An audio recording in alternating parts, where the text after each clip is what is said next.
Good afternoon, everybody. Thank you for joining us for Buchalter's latest webinar series. This one is entitled Lender Options for Workouts, Foreclosures, and Receiverships. So we're going to be taking you through sort of the life cycle of a problemed loan, a problemed property, and all the things a lender can expect along the way and how to fix those issues. My name is Oren Baton. I'm a shareholder at Buchalter. I'm a receiver lawyer, a real estate lawyer, and a litigator. And so I, along with my colleagues, handle these things day in, day out. With me is my colleague David Mark, and also Jenny Redlin of Partner Engineering and Science, and Eric Paulson. So I'm going to have my esteemed panelists briefly introduce themselves and their background, and then we'll get into the substance of the program. Jenny, why don't you start off by introducing yourself? Sure. Jenny Redlin with Partner Engineering and Science. We're a full-service environmental engineering and energy consulting firm. We started this company almost 13 years ago in the last downturn, when the largest client for us was the FDIC.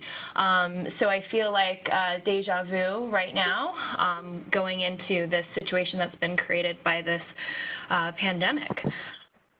So hopefully we can shed some light, and I can share some lessons learned from the last time. Great, thank you. Eric, please tell us about yourself and how you fit into to this scheme. Thanks, Oren. It's Eric Paulson. I'm the CEO of Topside Real Estate. I have been broker, I've been principal, I've been auctioneer, I've been asset manager. Topside Real Estate's a company where our goal is to maximize the value and efficiency of our clients' real estate holdings. I've been in the business 32 years. If I had to give you the 30-second on me, I have bought, sold, brokered, auctioned, asset managed, or developed over $10 billion in commercial real estate assets nationwide. I've been through 2 or 3 recessions, so I've seen what this may look like. It's a little bit new today, but I hope to be able to provide some historical perspective as well as some current thoughts on how to handle what's going on right now. Perfect. Thanks very much. And David Mark, please introduce yourself. Hi, I'm David Mark, and I'm an attorney at Buchalter in the litigation practice and part of the firm's financial institutions litigation and receivership groups, where one of the significant parts of my practice over the years has been representing financial institutions and court-appointed receivers in distressed real estate litigation. Great. So it goes without saying, the backdrop of all of this is we were ending one of the longest, if not the longest, cycles in the history of the country, and then the pandemic hit, and it really expedited things and put a lot of pressure on businesses. And the question now is not whether it's going to happen, but when is it going to get the worst, and what's going to happen in the interim.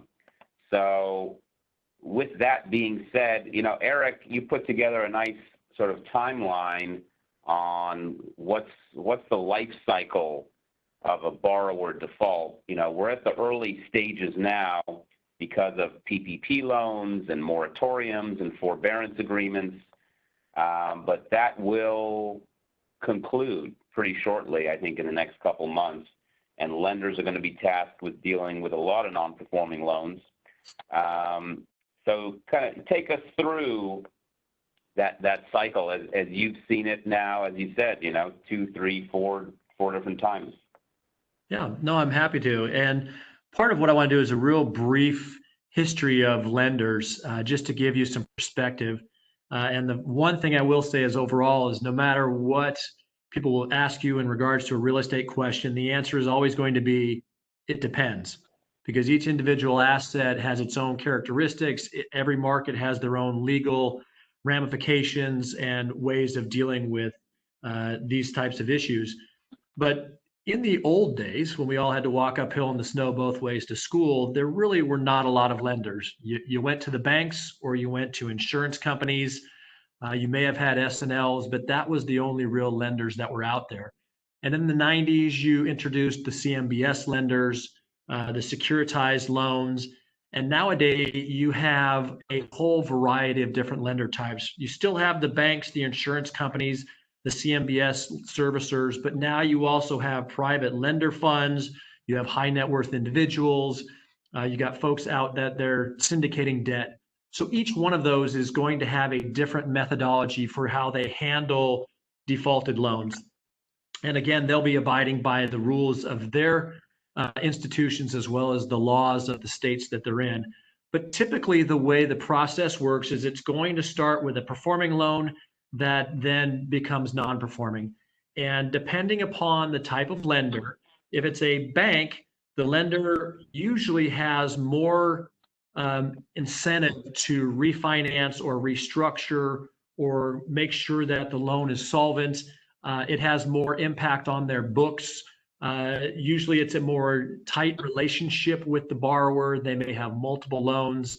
They may have funds in their banks. So they handle it a little bit more towards the refinance side of things. A special servicer, if a borrower is paying debt in a loan that's been securitized, they've been making payments to a master servicer who's been distributing the debt service to the various tranches of bondholders. And then when it goes into trouble, they hand it over to a third-party special servicer who has a fiduciary responsibility to the bondholders.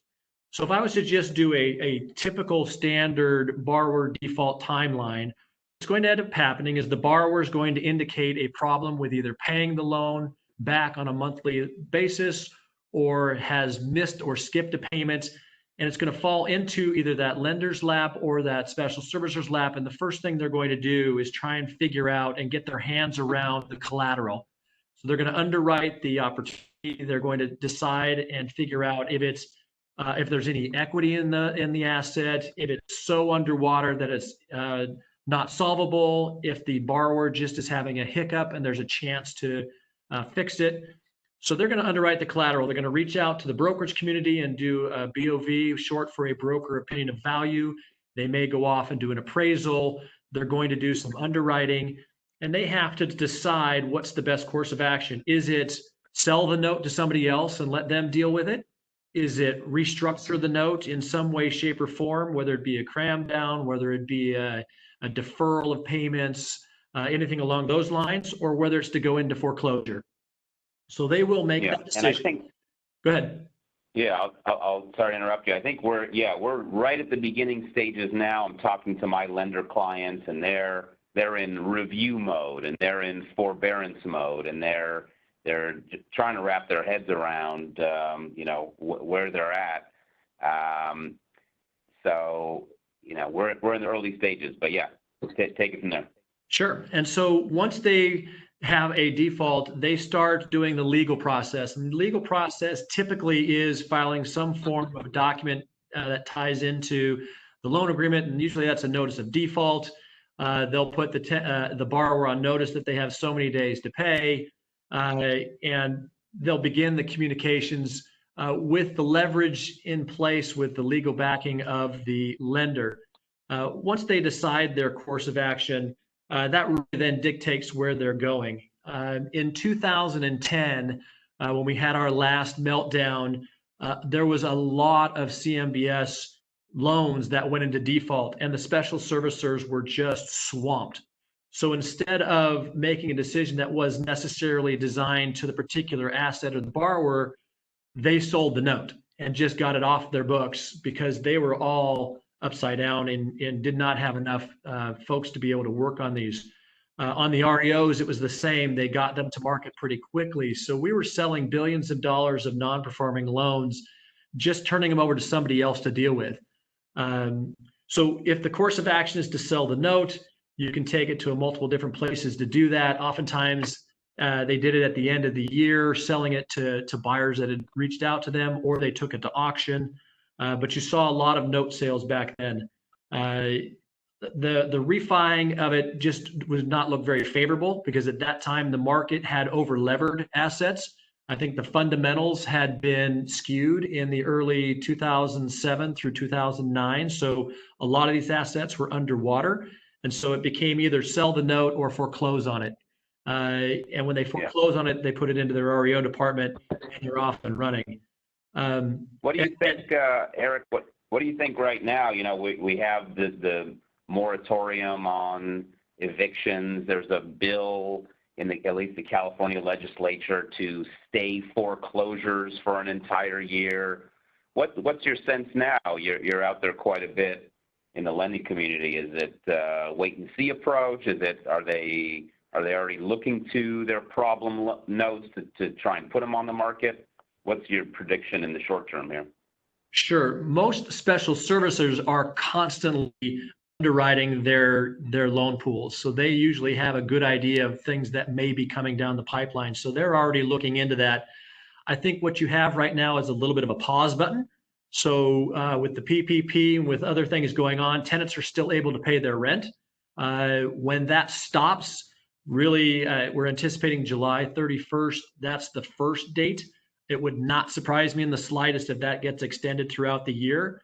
My big fear right now, and I think it is going to be exceptionally problematic, is the government is having knee-jerk reactions to potential borrowers, potential tenants, the users that are out there. So they're creating one-sided legal documents that say, like, I think it was SB 939 that said you can delay payments in your restaurant for up to a year that could be extended out to 2 years. That's going to create a lot of problems for the lenders when their borrowers can't make payments and the lenders really have no ability to go collect rents.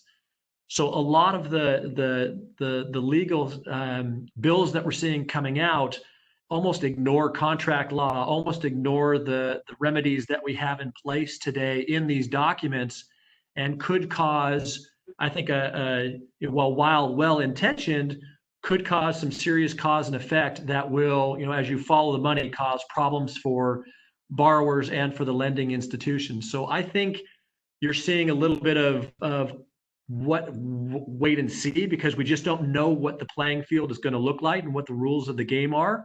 But I think everybody's preparing for a lot of potential tenants going bankrupt, unable to pay rent, borrowers now running into issues with their loans, and lenders having to figure out, am I taking something back in a market where I won't even be able to perform in? So it is a wait and see, but it isn't one where somebody goes, okay, I'm prepared. I know what's going to happen. I feel good about this. Let's go down this path. There's still some pretty good uncertainty. Yeah, it's a very unprecedented time. And, David, you deal with a lot of special servicers. Are you seeing the same thing, or is there anything you can sort of describe as to the state of servicers and any unique issues that they are currently facing? Yeah, well, I think that I think that Eric summed it up pretty nicely, actually. The sense I'm getting from what I'm seeing out there is that we're in sort of a Band-Aid period, and there's sort of a wait-and-see approach. There have been some measures that have provided some potential interim relief, and so as of yet, I haven't seen any sort of enormous waterfall moment take place. So my experience, it doesn't differ from what Eric described. Yeah, Oren, if I could also add to that, on the special servicing side, one thing to remember is that when you went out and got a securitized loan, you basically made a promise that nothing was going to happen to that loan for 5, 7, 10 years, whatever that balloon payment was. You weren't going to sell the property and try and assign the loan. You weren't going to pay it off. So they're geared towards having a loan that's perfect for 10 years or however long your balloon payment is. When you have issues like that, these special servicers have a fiduciary obligation to the bondholders to keep those payments current. So when the mortgage doesn't come in, the special servicers usually have to make sure that's getting paid. So they're looking at a situation where they're not sure how they're going to be able to make those payments as well. So I think that's where you're also going to run into a lot of friction when the special servicers aren't exactly sure how they're going to be able to handle their fiduciary duty to the bondholders. But one of the things that I think that I would throw out is, as we're looking at this, back in 2010, even further, back in the 1990s when we had the S&L crisis, there were not a lot of real estate investors out there and not a lot of money in real estate. So you saw the real estate values plummet. In 2010, people had seen 1990 before, and there was a lot of money sitting on the sidelines waiting to invest. So you didn't see such a staggering drop like we did in the 90s. Fast forward to today, there's even more money out there sitting on the sidelines waiting to go. So while I anticipate some distress, I think that there's supply demand. I think there's still enough supply in money that you won't see a draconian drop in values, because there are investors that are looking for these opportunities with money. Yeah. So let's move forward in this timeline. I think we left off in kind of the note sale, refi, foreclosure. What comes after that? What are other potential options for a lender? Sure. So in today's world, you're looking at the collateral and saying, is there any hope for it, or can the borrower solve this problem? And I think when you look at lenders that are banks, I think banks are more incentivized to do short sales and or refinances. So I think you're going to see opportunity with banks where they don't want to deal with the headache of going through foreclosures, the potential litigation, the fact that a borrower could declare bankruptcy. I think both borrower and lender do not want bankruptcy on any record. So I think you're going to see a decent amount of short sales take place. And a short sale, for those that don't know, is where you have a loan value of, say, $1 million, and the borrower can't repay it. The lender doesn't want to take it back, but they'll let a new buyer come in and pay, say, something less than the $1 million and buy out the note. So I think you're going to see banks doing more of that. When you get to special servicers, depending upon the special servicer, some prefer to refinance and don't have an REO department. Others, like an L&R or a C3 or a CW, have robust REO departments. So if there's any hope of foreclosure and adding value to it, so that they can then make those returns back to their fiduciary duty to their bondholders, you're going to see them do more REO, and you will see more foreclosures from that group. Either way, though, they're going to go back to the borrower and try and say, which path can you do? Because their preference is to work with the borrower. But I can see some foreclosures where they keep the borrower in tow and have them operate the property basically for free to hopefully get through this dry spell, if you will. But either way, you're going to see real estate changing hands in one way, shape, or form, most likely, whether it be through the loan or through a short sale or an REO and a foreclosure sale. Yeah, and it seems to me we're really talking about the industries that have been hit the hardest: restaurants, hotels, other types of hospitality. I mean, those segments of the industry are just getting pounded.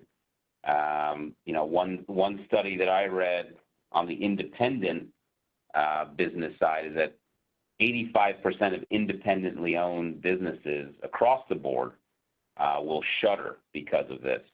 And all those little restaurants are just taking a beating. Any other areas? Sorry for interrupting, Gordon, but when you think about it, for restaurants and retailers, there's really a triple whammy in California that's taken place. One was, just a year ago, they raised minimum wage.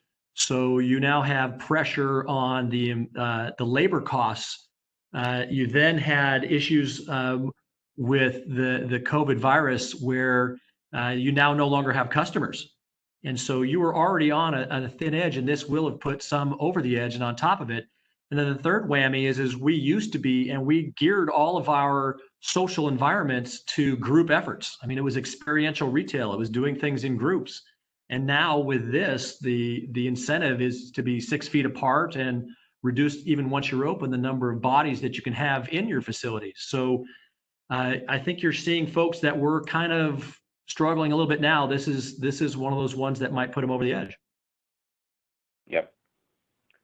So moving to the next slide. So after the foreclosure, or that other type of restructure, what are the options for a lender to do with to dispose of that property? Yeah, there's multiple options that are out there. So if you did not sell the note and you did not restructure it and you foreclosed on it, the traditional route that everybody's familiar with is you hire a broker, they take it out and mass market it and go through the traditional process of taking in offers and closing however long it takes to do that. You're also finding that depending upon the type of seller, the auction process is actually a very efficient and effective way to sell REO properties. The key to an auction, and at one point in my career, I was the co-CEO of auction.com, so I'm pretty familiar with this.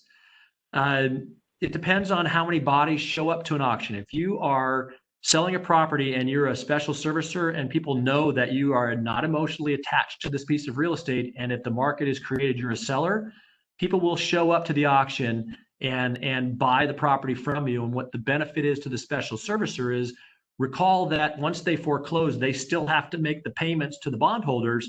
By taking it to auction with their structure, which is a fixed static close, it will close by this date. They have the ability to define what they can sell it for pretty quickly, and they will sell pretty much. I think L&R at one point, if I remember the stat correctly, was selling 94% of what they took to auction at 104% of what they'd hoped to get out of it. So pardon me. So that's an effective way for them to do that.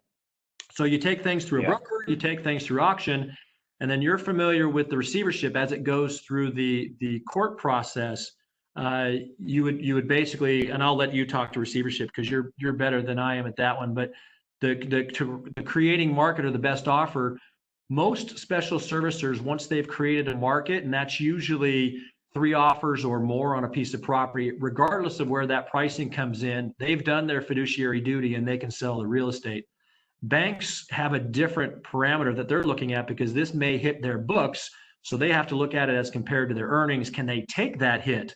And maybe it's too low for them to be able to do that. So they keep it on their books for a little bit longer. Or banks may have the regulators come in and say, I don't care. You need to get this off your books by Friday. And I'm obviously exaggerating, but they get the pressure from somebody else saying, we've looked at your books, this needs to go now. So I'll turn it over to you to walk through the receivership side of things, but that's one of the 4th methods that you could probably use these days. Yeah, and before we do that, David will take us through the receivership process. Seems to me that the amount of dry powder on the sidelines now is only increasing with a number of funds gearing up to take advantage of distressed assets. And how are you predicting that, Eric, that the sort of the players on the sideline ready to pounce on distressed real estate, how is that shaping up in your opinion? Obviously, it's very early today versus 10 years ago. Sure. I would say we've gone from billions on the sideline to trillions. If I have to exaggerate, there are billions of dollars out there. I just saw 2 other funds that have just closed that had 3.8 billion and 7.4 billion available to buy real estate. That's not even counting those that already are in the market, either as operators or high net worth individuals. So I think there's a tremendous amount of money that's out there. Now, what all of that money hopes for is a non-competitive situation. They're hoping they can reach out to their local bank and say, what do you have for sale? Let me make an offer on it. And some banks have the ability to do that, but most will need to take it to market to establish the fair market value of that asset. So you'll see competitive bids taking place. You'll see broadly marketed assets, specifically on the auction platform. So there's a lot of money. It just needs to have access and see that that real estate. So you're seeing a lot of tech companies try and find different ways to distribute the marketing materials to people. So you have the LoopNets of the world, you have the auction.coms of the world that's now 10x, but you also have Crexi and By Proxy and Real Insight and Reology. There's more tech out there to try to get more real estate in front of these potential buyers. CoStar, with their acquisition of 10x, will I think you'll see more of a broadly marketed process for buyers. And I think you might see a little limitation of international buyers, but we are still one of the safest markets out there. We still have the rule of law, although it doesn't appear that way versus our news headlines. But it is still a good place to invest in real estate these days. And it is now what I would call an acceptable asset class. 10 years ago, you started to see more and more. When I first got started in the business, and I'm going to exaggerate because I can't help myself, but Mom and Pa Kettle had $1 million and they wanted to buy the Taco Bell that they could drive to. With all the wealth creation of the .coms and in the 2000s, Mom and Pa Kettle can spend up to $100 million and have no problem traveling to a different state. And that's just Mom and Pa. We're not talking about all those funds and the real estate entities that are actually out there buying real estate. So a lot of money's out there. A lot of money is comfortable buying in secondary and tertiary markets because the information flow and the underwriting ability is out there to underwrite those properties. And there is a potential exit strategy for them if they do buy on a short-term hold, because there is more money out there that would take them out in a secondary or tertiary market. So I think you're going to see dramatic impact of these properties. You're going to see more add value and more distressed in tertiary and secondary markets because we're already not seeing enough rent being paid out there. So I think you're going to see more foreclosures out there, and I think you're going to see more buyers willing to play in those markets. So short answer to your question is there's a lot of money compared to the supply. Yeah, and it may have some interesting unintended consequences of all that money on the sidelines raising the values and maybe making it better off for the lenders. But speaking of the rule of law, we can hopefully still rely on our judiciary branch to toe the line of the Constitution. So David Mark, our constitutional receivership expert, take us through the process if a lender elects to pursue that. Why would they in the first instance? And if they decided to, how would they go about doing that? Sure. It's a remedy that becomes obviously far more noticeable in the headlines and in business circles whenever there's a downturn or a threatened downturn. Back during the Great Recession, we saw a significant uptick in receiverships, and then they certainly continued for some time, but it certainly decreased in recent years. But with the current events, the chatter around the water coolers has increasingly been turning to the possibility of increased receiverships given the economic environment. And so if a lender were in a position with a piece of distressed real estate that they had lent on and elected to move down the road of a receivership, we could talk about some of the benefits of doing that, potential benefits of doing that in a minute or two. But just to take a step back and to give a 30,000-foot view of the process on a general level here in California, that a lender would typically file an action in court and have a lawsuit pending because one can't obtain a receivership in California without having a pending lawsuit that's existing in the court system. And when that takes place, when the filing of the action stage occurs, there are several things that lenders should consider. One of them, when it comes to receivership, is venue, and whether or not you have different venues that you could potentially file in and choose from. And one of the sub-considerations there is whether or not the courts that you're looking at have dedicated writs and receivers departments, for example, like exists in the Stanley Mosque downtown Los Angeles courthouse for the LA Superior Court, or if you are either going to be forced to be or have a choice to be in front of a courthouse with potentially independent calendar judges that see a variety of cases and may or may not have any experience with receivership matters. And so there are considerations that go along with that with respect to how much the parties may have to educate the court about receiverships and things like that. And so those are some of the considerations when you're first starting out with a potential receivership action. One of the other early considerations is more or less how quickly do you need a receiver, or do you want to seek the appointment of a receiver, and how strong are your arguments in favor of a what would be called an emergency or ex parte appointment of a receiver, if that is something that you want, because it's frequently the case that the lenders will want to seek that prejudgment remedy on a fairly rapid basis for a variety of reasons. But it's not always the case that there are strong arguments in favor of an emergency appointment. And when one goes to the courthouse, one's going to have to explain to the judge why it is, with evidence, that there's an emergency that requires the court to act on something less than the regular, what you call regular notice provided under the California statutes. And so there are generally three sort of considerations in the notice realm: the regular notice that I just mentioned, the ex parte notice, which I also mentioned, but there's also the concept and availability of proceeding with seeking the appointment of a receiver without giving notice. And the notice that I'm referring to is notice to the defendants, to the parties that are the defendants in the lawsuits that need to be given notice of an application for the appointment of a receiver in that action.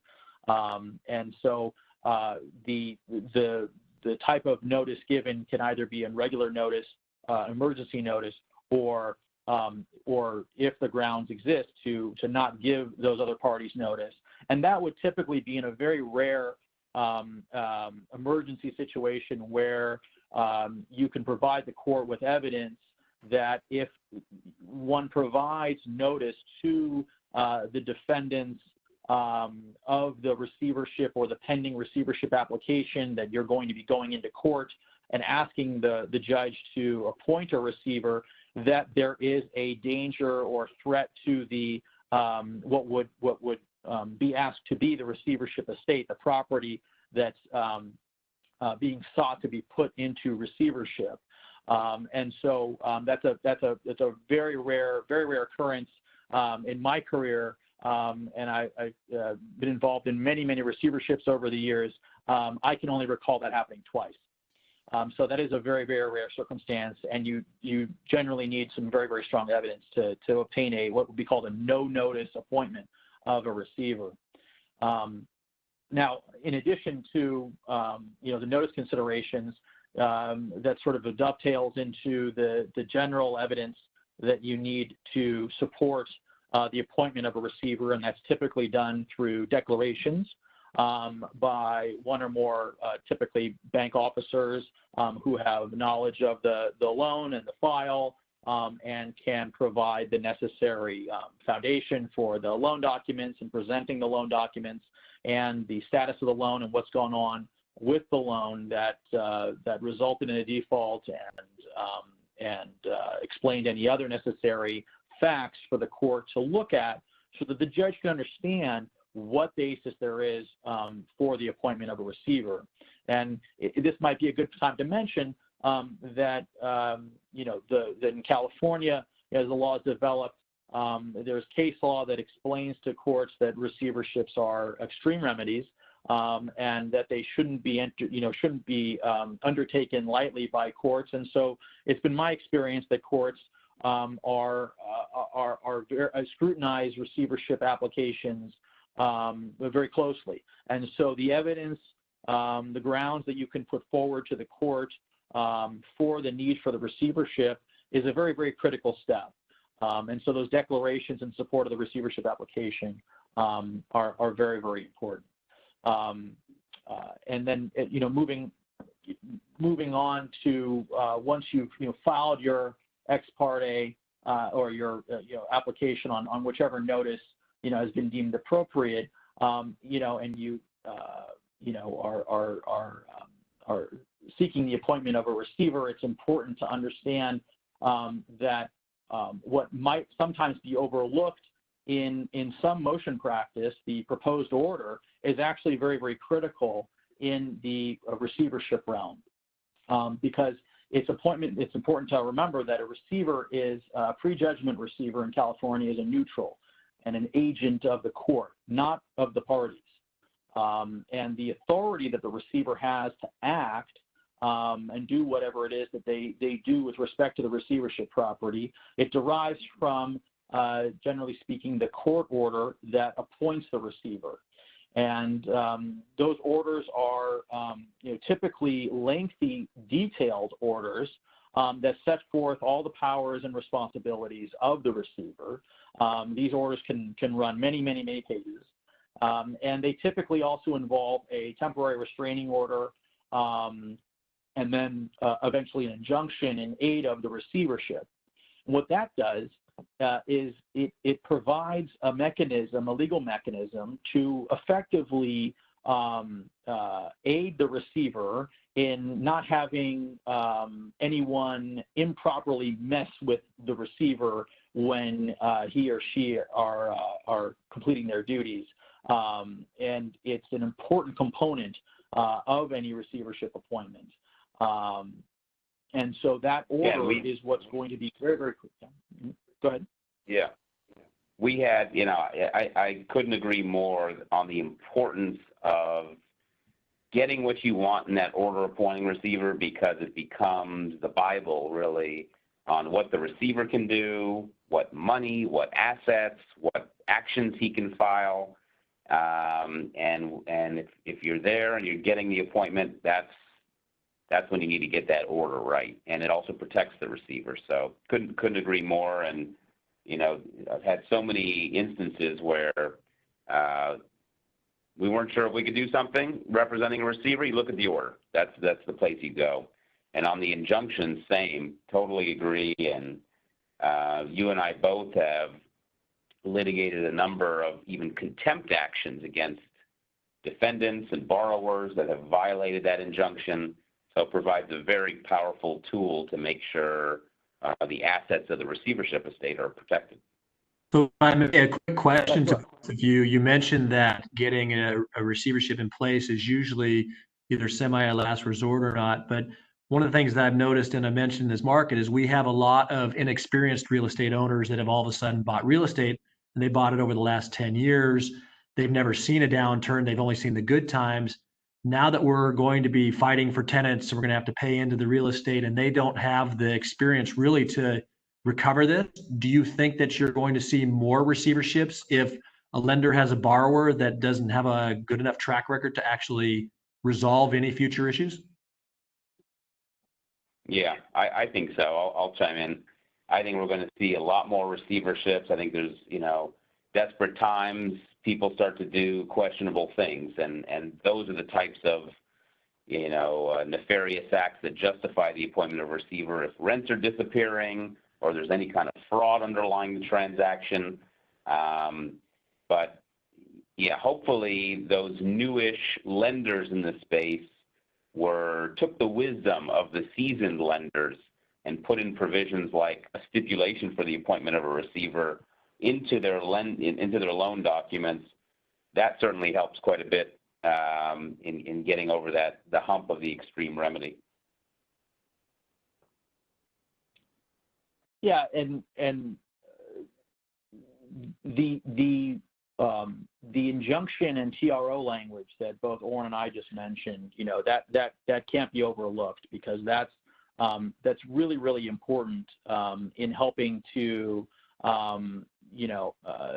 allow the court to maintain control through the receiver of the property, and to stop any sort of nefarious activity that may be going on with the property, that may need to be, dealt with, or parties may need to be, stopped from interfering with records or with rents or with diversion of any sort of payments of any sort, things like that. So I think that's one place where you're going to see the court order, among many other places, come into play very, very importantly. And so one of the places that you want to spend, it's all the more reason why one of the places that experienced receivership counsel want to spend their time on when they're preparing to go in for the appointment of a receiver is on that order. Very, very, very important. And part of the order. I'm sorry, Gordon. Go ahead. No, yeah, I totally agree. Okay. Yeah. And so another consideration when seeking the appointment of a receiver and related to the order, in a sense, is to keep in mind that there are various bonds that may be required when seeking the appointment of a receiver. For example, if the appointment that's sought is done on what's called an ex parte basis, and you'll all remember from a moment ago, that's the code word for emergency basis. Then there's a bond that would need to be filed by the lender plaintiff in that circumstance. If there is a TRO issued along with that ex parte appointment, which is very often the case, then there's also a temporary restraining order, which is obviously what I mean when I say TRO. There's also a TRO bond that would be required. And all of those are in addition to a bond that would be required by the court that the receiver posts. Also, in addition to that, the receiver, to begin acting, not only needs to post a bond post-appointment, but also file what's called the receiver's oath, which is a required document that the receiver needs to sign and submit to the court. And so, when thinking about receiverships, we mentioned a short time ago that there can be various benefits to a lender in seeking a receivership over commercial real property collateral. One of the obvious and primary benefits is to secure and maintain the property. If there is any sort of illegal activity going on there, various conduct that might jeopardize the safety on the property, the security of the property, anything of that sort, those can be grounds to help argue for the need for the appointment of a receiver. Another obvious ground that's often the case is to collect the rents and profits of a property.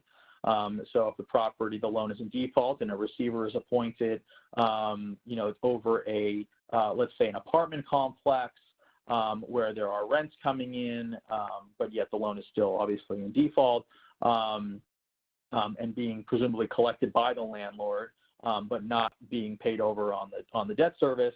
One of the functions of the receiver could be to be put in place to collect those rents, to direct the tenants to pay him or her as the receiver going forward and collect those as the agent of the court, and to hold them pending an order of the court on how to disperse those monies. One of the other approaches through a receivership that lenders have sought to undertake is to achieve a sale of the real property through the receivership. And those can come about in various ways. But one of the circumstances that we've seen over the years, lenders being concerned about environmental contamination considerations, and I know that Jenny is going to be talking about some of that in more detail in a few moments.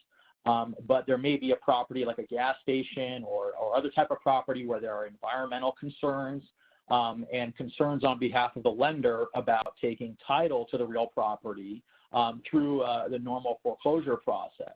And so lenders in those circumstances consider whether they want to attempt to seek authority from the court to allow the receiver to sell the property out of the receivership to a third-party buyer and then the receiver, could hold the money pending, further order of the court, and in this hypothetical, first secured lien holder on the property, assuming then the lender would seek court approval to have those the sale proceeds dispersed to the lender, subject to any other orders of the court with respect to the receivership expenses and other items. But that's one area in which a receivership can be a useful remedy, prejudgment remedy for a lender when there are those environmental considerations. It's also possible to seek approval from the court to have the receiver remediate any environmental problems before the sale of the property. So it's sort of a useful subpoint to consider under that rubric.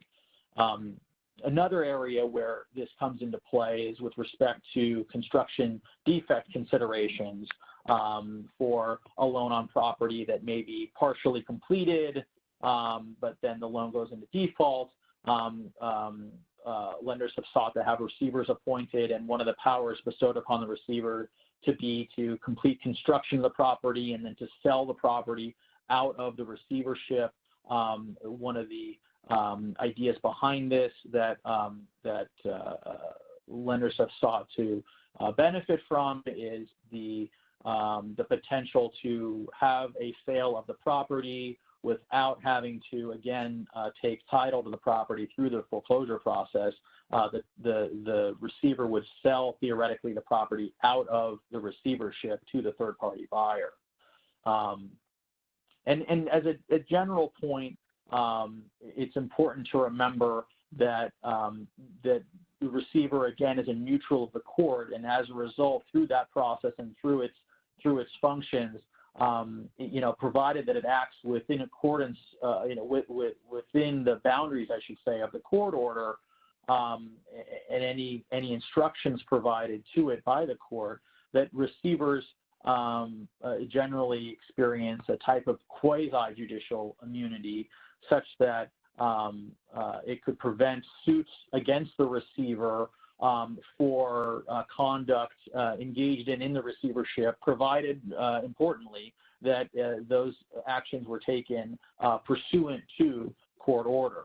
And oftentimes what you'll see if receivers are uncertain about their authority, uncertain about the wording of an order or instruction from the court, that they oftentimes go back to court and seek further instructions or clarification from the court. Sometimes he will refer to those as comfort orders, to make sure that the receiver feels comfortable that what they're doing is what the court wants them to do, because it's really important to remember, you can't say it too many times, that the receiver works for the court, not for the parties. Yeah. And so, go ahead. Yeah, no, and I think we'll pass it off to Jenny, because it's so important that a lender not take possession of a problem property that has environmental issues, because then they're responsible for it. So that receiver provides a real nice buffer between the lender and that troublesome property to allow it to either fix it or sell it and keep the lender arm's length away. Yeah, no, I definitely agree. I think most of the cleanups that we've done in this situation have been in receiverships. I'll get into that a little bit. I think we can skip the intro slide. I already introduced myself, so we'll dive right into it here. So I wanted to make a few points. Well, first of all, obviously in the process, when the music stops, and the lenders have all decided, what they actually need to do, whether they're going to sell the note or do a workout or restructure or foreclose, that's kind of when we start to get the call. And I wanted to point out the difference between the amount of due diligence, environmental due diligence, that's done on the origination of the loan, and that will most certainly likely not be enough during a foreclosure situation. That's because a lot of times the lenders are using a limited scope investigation, so maybe a transaction screen or just a data screen. We've also talked about some other players in the marketplace like debt funds and other private money lenders that don't have to hold themselves to an environmental due diligence standard at all during origination of a loan. So a lot of these folks were doing minimal to little due diligence on origination. Certainly though, when you're going to go on title and you're thinking about taking the property back, you should do the full phase one. I do have a small chart here. We did a study for commercial real estate finance world about limited products, and then if a full phase one had been done on that same transaction, what would have been missed? And about 60% of the time, something was missed. And then you'll see there 10% of the time something material that actually resulted in a remediation at the property was missed. So that's just kind of a warning. Beware that if you are going to foreclose, especially I think the banks and all that know this rule quite well, but if you are a debt fund looking at foreclosing, make sure that you're doing the full phase one. If you are looking at buying notes too, perhaps you're not going to redo everything. Usually the note sales go quite quickly and you have to buy the whole pool, but at least have someone reviewing the old due diligence and maybe pulling out those high-risk properties, like you mentioned, gas stations, those types of things, and maybe redo some of the due diligence on the higher-risk properties as a matter of course. All right, the next slide. So if you do find something, obviously, remediation in these situations can happen. And I wholeheartedly agree that, doing it in a receivership situation where the lender can be arm's length from the situation, especially if there's contamination that's migrating off site and affecting surrounding properties and there's severe liability issues, you don't want to be the lender that's the deep pocket that everyone comes to sue. So it's really important to make sure you do that in a receivership. And here I just have some examples. Some smaller things can be taken care of very, very quickly and easily. So we'll get in there, do the phase one. We'll find that there's maybe some hydraulic lifts that need to be removed. Maybe let's say it's an auto repair shop. They've got some drums stored on site. So we'll take those off, those types of things. And then other things can be much more complicated. We're talking hundreds of thousands or millions of dollars to clean up. I know I'm still working with a receiver on a cleanup case that happened 10 years ago. So it's still in receivership and we are still cleaning it up. Jenny, is a quick question for you. Isn't it also that the rules from 10 years ago different from the ones today? So you would recommend pretty much, even if it was a 10-year-old note, you probably should do review because the rules have changed. Sure. So the levels of contamination that are allowable are different today in many states than they were 10 years ago. And things could have changed at the property. Just because you had a clean phase one 10 years ago doesn't mean that you will have a clean phase one today. And the vapor standards have changed significantly as well. One other thing I have here is to go ahead and possibly do a remedial cost estimate, especially if you're just going to be selling the note. You can still get an idea of what cost ranges would be from a best case to a worst case scenario. That might help in maybe even a short sale situation if the lender is going to be doing that, or a note sale. And sometimes you can use tools like environmental insurance and things like that to get these things through. All right. So the next slide. So I put this one in here because I thought that it's kind of, lender beware. So this actually happened to a client of mine, a private money lender, and they were getting ready to foreclose on this particular borrower, and he walked into his office with a vial of mercury and slammed it on his desk and said, "Go ahead, foreclose on me. This stuff," and he didn't use the S word, stuff, "is everywhere." So he called me in a panic, and sure enough, it was everywhere. He had been crushing old light ballast, which contained mercury, and it was just rolling everywhere.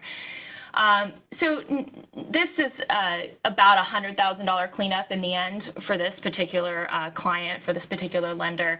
It's not necessarily the highest, remediation that we've ever done, but I use it as an example of kind of bad actors in this process, and kind of being aware of that they could, start dumping things on the property that could cause a significant problem for you.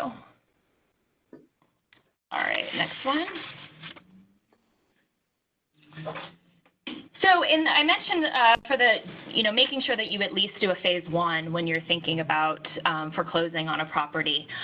But really a lot of our lender clients are doing a phase 1+. So they're also taking into consideration environmental compliance issues, which are not part of the ASTM standard normally. So asbestos, for instance, is not part of the ASTM standard. It's possible that they had done some demolishing on the site, or they didn't properly abate something, and now all of a sudden the lender is going to have to move that material and go on a waste manifest, similar to the example I gave of the auto repair with maybe some, used waste oil. Well, now you're going to have to go on a waste manifest as well.